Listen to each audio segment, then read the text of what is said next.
Hello everyone, welcome to success with Rai academy. 5 अक्टूबर 2020 के दैनिक जागरण के राष्ट्रीय संस्करण को आज के इस वीडियो में हम डिस्कस करेंगे। तो चलिए वीडियो को शुरू करते हैं। सबसे पहले अपनी मोटिवेशनल लाइन को देख लेते हैं।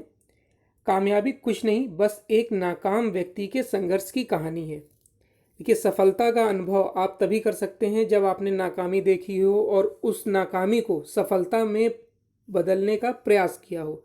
कभी भी आपको डायरेक्ट सफलता तभी मिलती है जब आप बहुत ज़्यादा मेहनत करें, बहुत ही ज़्यादा।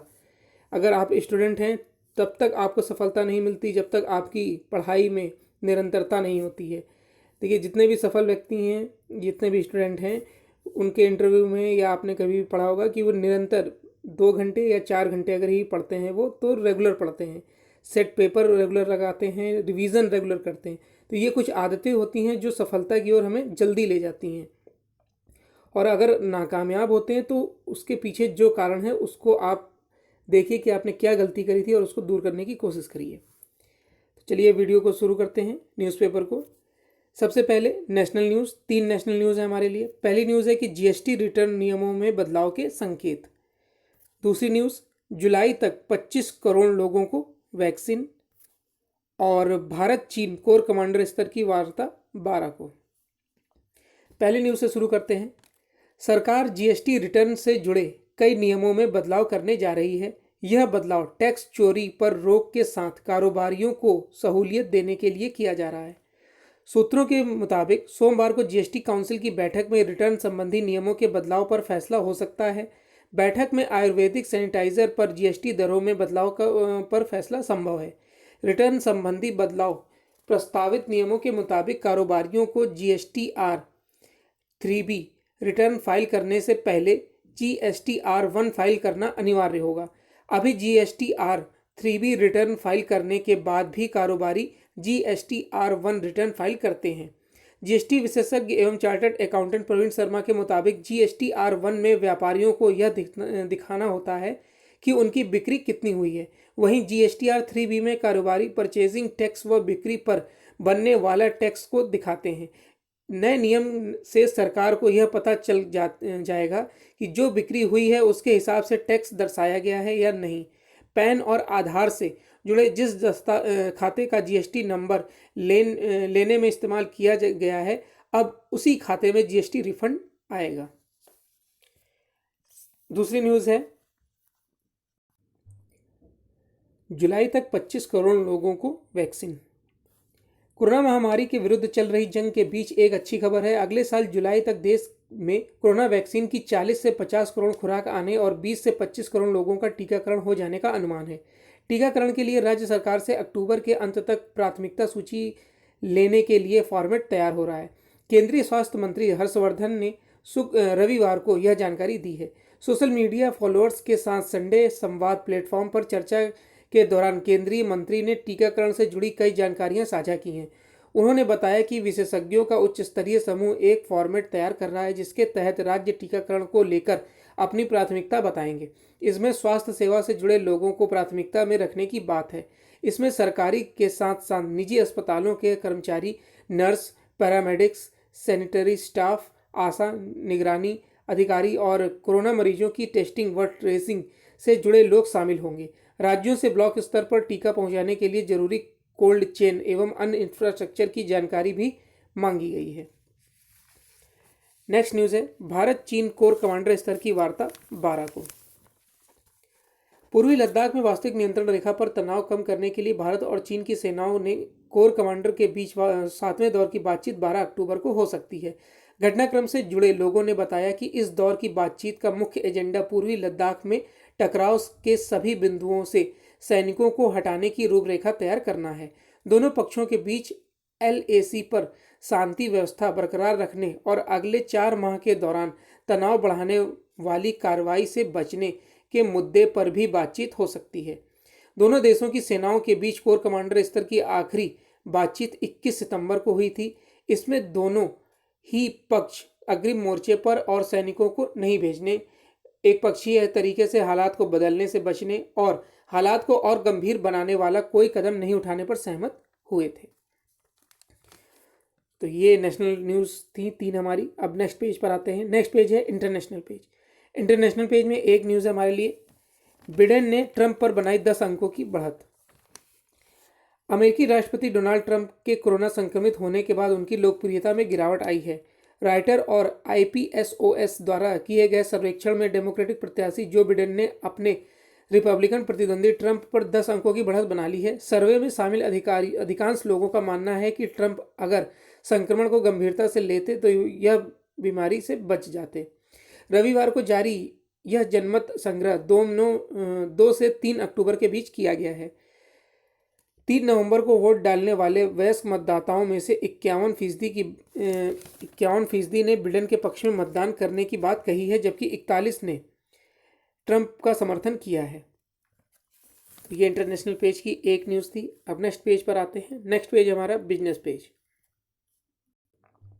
बिजनेस पेज में 3 न्यूज़ है हमारे लिए। पहली न्यूज़ है, भारत में पिछले दरवाजे से भी चीन से आयात हुआ काफ़ी कम।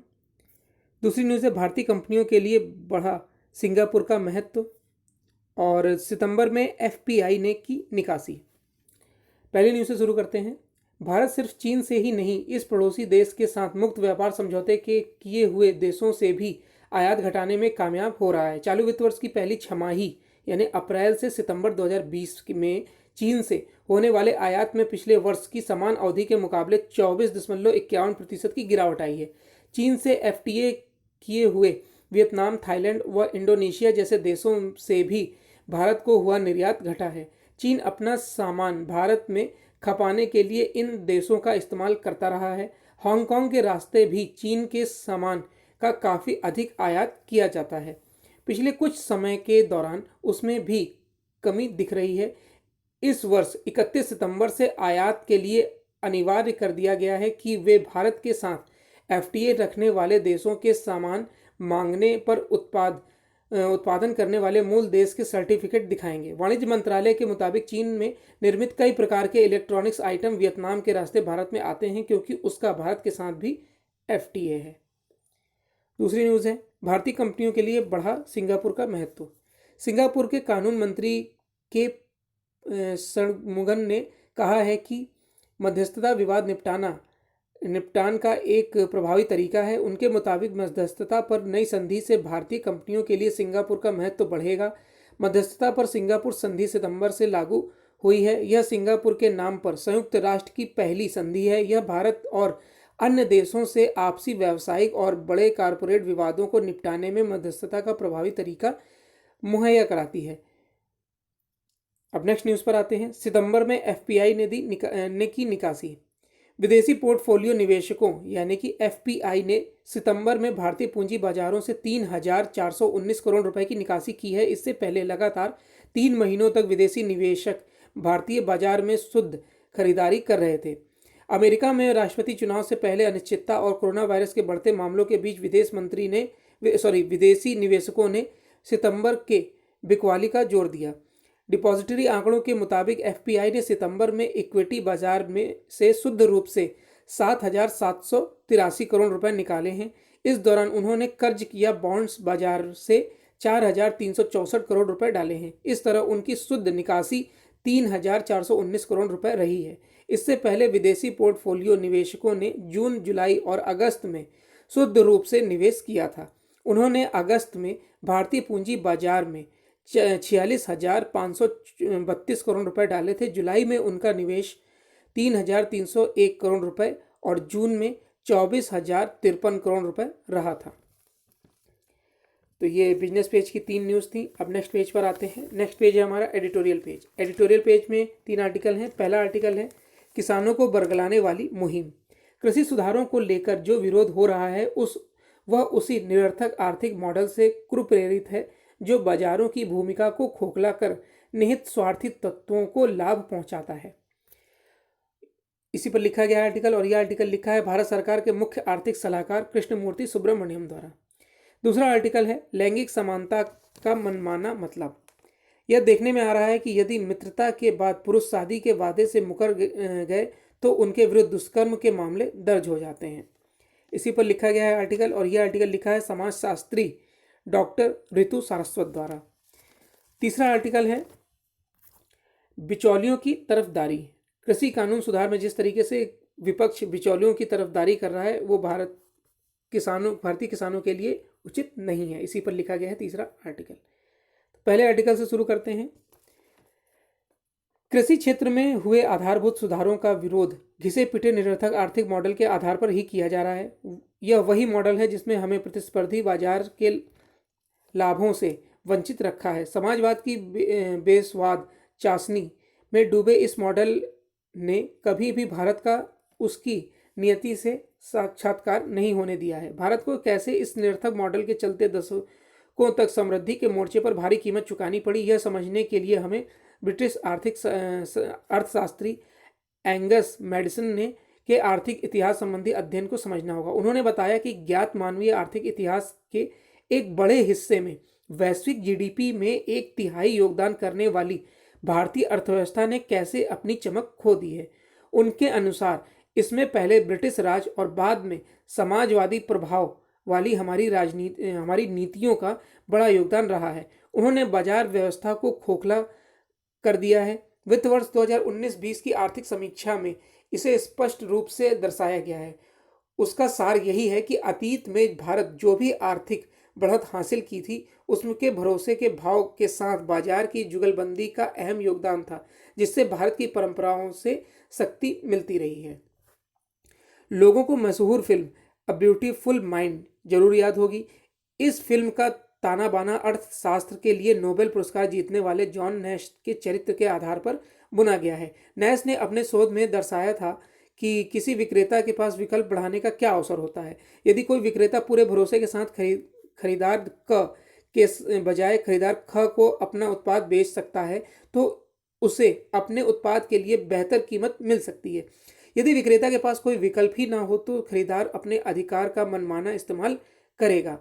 मध्यम या बड़े किसानों के लिए ज़्यादा समस्या नहीं, क्योंकि वे अपने उत्पाद का भंडार कर माकूल मौका पाकर उसे बेच सकते हैं। कृषि सुधार व्यवस्था वास्तव में प्रतिस्पर्धा को बढ़ाएंगे, जो छोटे किसानों की आमदनी बढ़ाने के लिए अनिवार्य है। अब छोटे किसान किसी खाद्य प्रसंस्करण इकाई को भी सीधे अपनी उपज बेच सकते हैं। वही अगर किसानों को अभी भी स्थानीय मंडी में उपज बेचना सही लगता है तो वह स्वाभाविक रूप से वह ऐसा कर सकते हैं। लेकिन यह स्पष्ट है कि अब उनके लिए विकल्प बढ़ गए हैं कि वह मंडियों का ही मोहताज नहीं रह गया है। अब किसानों की सौदेबाजी की क्षमता बढ़ेगी, जिससे वे अपने उत्पाद की बेहतर कीमत हासिल कर सकते हैं। इस बदलाव के साथ ही राष्ट्रीय कृषि बाजार यानी ई नाम व्यवस्था और प्रभावी होगी, जिससे किसानों की दूसरे बाजारों में भी पहुंच बढ़ेगी।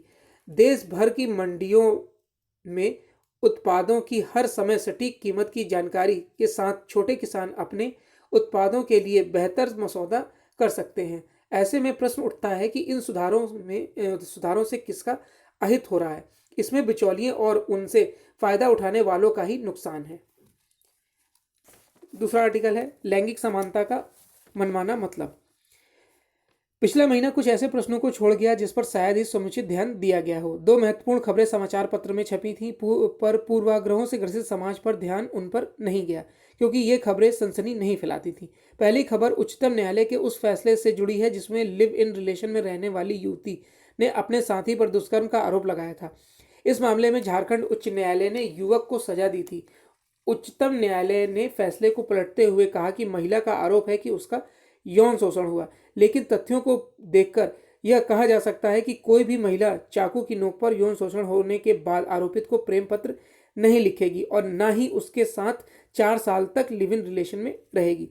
दिसंबर 2012 में हुए निर्भया कांड के बाद सरकार ने दुष्कर्म की परिभाषा में बदलाव किया। पुलिस के लिए हर मामले को दर्ज करना अनिवार्य बनाया गया। साल 2013 में दिल्ली में दुष्कर्म के 1636 मामले दर्ज किए गए, जबकि 2012 में 706 मामले दर्ज किए गए थे। आधिकारिक आंकड़ों के मुताबिक दिल्ली में दुष्कर्म के मामलों में सजा की दर 2012 में 49% थी, जो 2013 में घटकर 27% हो गई। अदालतों में दर्ज दुष्कर्म के प्रतिशत मामलों में न्यायालय ने पाया कि संबंध सहमति से स्थापित किए गए थे, इसलिए ज्यादातर मामलों में महिला के माता पिता ने शिकायत दर्ज की थी। तमाम मामले ऐसे होते हैं कि पुरुष मित्रता या सगाई के बाद शादी के वादे से मुकर गए तो उनके विरुद्ध दुष्कर्म के मामले दर्ज हो जाते हैं। उक्त सुझाव कागजों में दबकर रह गया। लेकिन यदि आने वाला समय पुरुषों के प्रति यूं ही पूर्वाग्रहों से ग्रस्त रहा तो समाज का संतुलित विकास संभव नहीं हो पाएगा। हमें यह समझना होगा कि शारीरिक भेद के आधार पर भावनाओं का बंटवारा किसी भी दृष्टि से उचित नहीं है। इसकी अनदेखी नहीं की जानी चाहिए कि स्त्रियों से भी पुरुषों की ही भांति क्रोध, ईर्ष्या, द्वेष, प्रेम और घृणा जैसी भावनाएं प्रभावित होती हैं। ऐसे में हर मामले में केवल पुरुष को ही शोषक मानने की प्रवृत्ति कहाँ तक उचित है? क्या यह सोच मानव अधिकारों के विरुद्ध नहीं है? हमारी यही मानसिकता समाज को दो भागों में बांट रही है। कथित महिलावादी समूहों ने पुरुषों को शोषक सिद्ध करने का कोई प्रयास नहीं छोड़ा है, परंतु एक पक्षीय सोच घातक है, क्योंकि अपमान शारीरिक भेद नहीं देखता। इसमें तनिक संदेह नहीं कि पुरुषात्मक व्यवस्था में महिलाएं स्वयं को बचाने के लिए कठोर संघर्ष कर रही हैं और दुष्कर्म के मामले थम नहीं रहे, परंतु इसका तात्पर्य यह नहीं है कि एक के हित की बात दूसरे के हित का शोषण करने वाली साबित हो। तीसरा आर्टिकल है बिचौलियों की तरफदारी। कृषि सुधार कानूनों के विरोध में दिल्ली में कांग्रेसी कार्यकर्ताओं की ओर से ट्रैक्टर जलाए जाने के बाद पंजाब पहुंचे राहुल गांधी ने ट्रैक्टर पर ही बैठकर किसानों के हित की चिंता करने की जो कोशिश की वह शायद कामयाब हो, क्योंकि उनके पास इन कानूनों के विरोध में कुछ ठोस कहने के लिए ही नहीं है। इसका पता इससे चलता है कि उन्होंने वह पुराना और घिसा हुआ जुमला फिर उछाला कि मोदी सरकार को चंद उद्योगपति चला रहे हैं। इसी पर वह फिर से इस नतीजे पर भी पहुंच गए हैं कि मोदी सरकार ने बड़े कारोबारियों का टैक्स तो माफ कर दिया, लेकिन गरीबों को कुछ नहीं दिया। किसी जनसभा में ऐसे मिथ्या आरोप उछालकर तालियां तो बटोरी जा सकती हैं, लेकिन ऐसे सवालों का जवाब नहीं दिया जा सकता कि आखिर कांग्रेस कृषि कानून का विरोध किस आधार पर कर रही है। क्योंकि कांग्रेस के पास ऐसे सवालों का कोई जवाब नहीं है, इसलिए वह न्यूनतम समर्थन मूल्य यानी एमएसपी व्यवस्था खत्म करने का शोध छोड़ रही है, और वह भी तब जब इससे भली तरह परिचित है कि बहुत थोड़े से और खासकर बड़े किसानों की इस व्यवस्था का लाभ उठा पाते हैं। तो ये एडिटोरियल पेज के 3 आर्टिकल थे। अब नेक्स्ट पेज पर आते हैं। नेक्स्ट पेज है हमारा स्पोर्ट्स पेज। स्पोर्ट्स पेज में एक न्यूज़ है, एशियाई रैंकिंग में मनु पहले स्थान पर। ओलंपिक की तैयारी में जुटे golden girl Manu Bhaker 10 metre air pistol women की एशियन रैंकिंग में पहले स्थान पर पहुंच गई हैं। इसकी सूचना उन्हें स्वयं ट्वीट पर दी गई। मनु ने इस ट्वीट में केंद्रीय खेल मंत्री, मुख्यमंत्री मनोहर लाल सहित अन्य लोगों को भी टैग किया। कोरोना के इस दौर में बेशक ही रैंकिंग में इस तरह के सुधार की सूचना से मनु का मनोबल बढ़ेगा। पिता राम किशन भास्कर, मां सुमेधा भाकर सहित परिवार के लोग मनु की उपलब्धियों पर काफ़ी प्रसन्न हैं। तो ये आज का यानी 5 अक्टूबर 2020 का दैनिक जागरण का राष्ट्रीय संस्करण था। आई होप आपको वीडियो अच्छा लगा होगा। अगर आपको वीडियो अच्छा लगा हो तो लाइक और शेयर कर दीजिएगा। वीडियो देखने के लिए धन्यवाद।